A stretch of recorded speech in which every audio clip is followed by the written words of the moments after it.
Ito mga kalapatids, magpapakain na tayo, alas 4 pa lang. Kasi nga lagi ditong umulan mga kalapatids tuwing hapon. Kaya minsan di na tayo makapagpakatuka kasi nga umuulan. Ngayon umaambon pa lang mga kalapatids. Yan. Ito pala yung may YB. Ayan o, bumaba na yung isa o. Ito yung breeder na binigay sa atin mga kalapatids.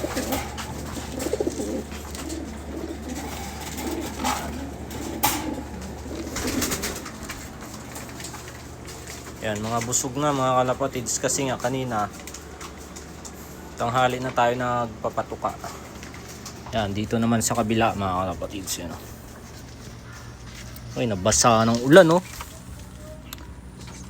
Kasi kanina pagpatuka ako, bumuhos yung ulan, di nila naubos mga kalapatids, sayang yung patuka. Yan, lalagyan na lang natin ng kaunti mga kalapatids. Kasi pagdamihan natin sayang. Yan. Yan. Ito rin dito sa plier.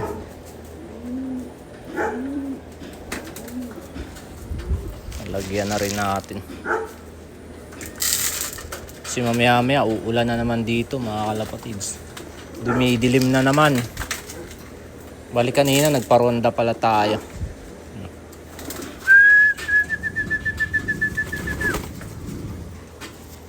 Yan o, busog pa mga kalapatids. Yan. Pag dinamihan natin sayang. Kaya ipapaubos muna natin. Kung maubos, dadagdagan. Pero pag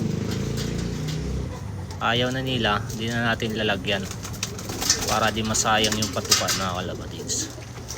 Yan, YB pa to, wala pa ng viewing yan, tumandahan na lang.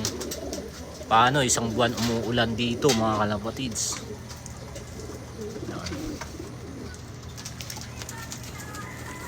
Ayun o.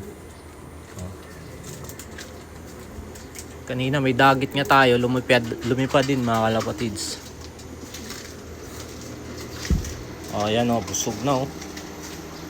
Ito yung bagong loop na ginawa ko mga kalapatids. Yan. May mga kulang pang lagayan yan o. Kulang pa dyan isa. Dito dalawa. Yan. Yan. Bali busog na rin mga kalapatids. So, hindi nga nila naubos o. Kaya hindi na natin lalagyan. Ayan o, papahinga muna natin yung dalawang breeder na to. Saka yun sa taas. Saka ito. Saka ito sa taas din. Ayan, mga YB na yan o. YB dalawa. YB dalawa. Saka yun sa gilid. So busog na mga kalapatids. Hindi na tayo magpapatuka. Bali ito na lang yung may inakay mga kalapatids. So yan lang mga kalapatids. Bye.